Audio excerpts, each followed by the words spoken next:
शारीरकार्थ प्रकटनमकरोद्वाक्य सिद्धान्त भेद्वा यस्तस्मिन् शुभ्यमाने कनककुलवचो वज्रपादैः स्वभूयः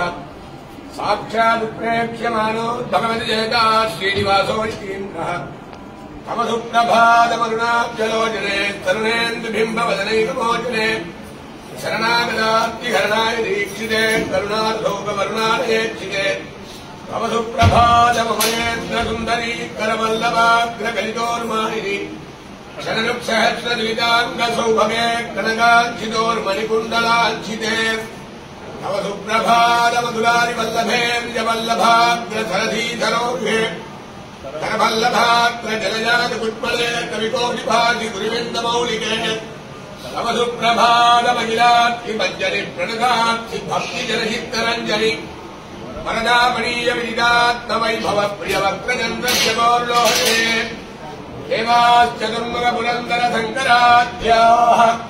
शिष्टास्तनातनधुरन्दरनारदाध्याः वामर्चितुम् विविधपुष्पकराश्चरन्ति लक्ष्मीकेसरिविभोर्तव सुप्रभातम् देवादिवाकरैः प्रकाशः दिव्यैः करैः स्तुतनखान्तियुगम् सहस्रैः सम्पादितुम् निजमुदेति हरेर्दिशायाम् लक्ष्मीकेसरिविभोर्तव सुप्रभातम् वेदाश्च सामयजुषालयमाविभान्ति सप्तैरलक्षितगुणैः स्वगुणम् स्तुवन्तः त्वल्लिङ्गनामगुणकीर्तनलब्धभावाः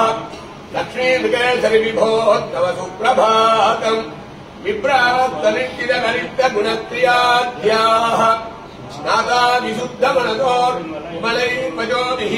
त्वाम् स्तोतुमर्च्य विविधैः प्रणताश्चरन्ति लक्ष्मीकेसरिविभोर्तव सुप्रभातम् उच्चैस्तवद्विदयेन विभाविते स्वः स्तम्भे रमा मधुजलाब्धकण्ठकेशाः वृत्यास्ते करहितोद्धृतचामराध्याः लक्ष्मीकेसरिविभोर्तव सुप्रभातम् येन पुरन्दरपुरान्तरभूषणम् सा त्वत्किङ्करत्यकरणाय तरामवाप्य त्वदृष्टिभाविदसुधाम सुधासुधाराम् आकाङ्क्षते नरहरे तव सुप्रभातम् भृत्यो भ्रमद्य यदि रूपमुपेयिवांस्ते पादाम्बुजद्वयपरीच्छरणार्ययत्तः जागर्णविश्वगुणनिर्मित धर्मशील लक्ष्मीकेसरिविभोर्तव सुप्रभातम् बालाशिरादितनया नयनाम्बुजाद माद्वीरसख्यनयनाख्य विलिन्दयुग्मम् सञ्चारयाद्य विनदेषु तदीय भक्ति सारग्रहाय गृहदे तव सुप्रभातम् सख्या भगवत्तमतरङ्ग विभङ्गसङ्ग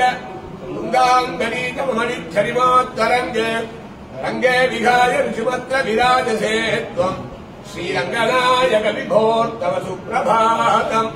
नारायणात्रिबिलधत्रिपुरश्रवन्ति विप्रान्तनित्यलजलज्जलगाढसप्तैः अस्पृष्टमानदैवात्र विहारकाङ्क्षि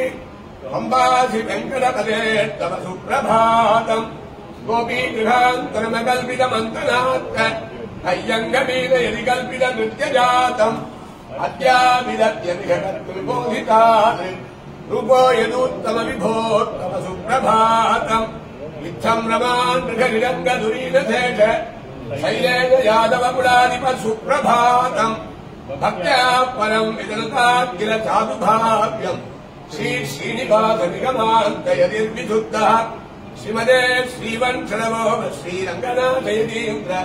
महादेशिकाय नमः।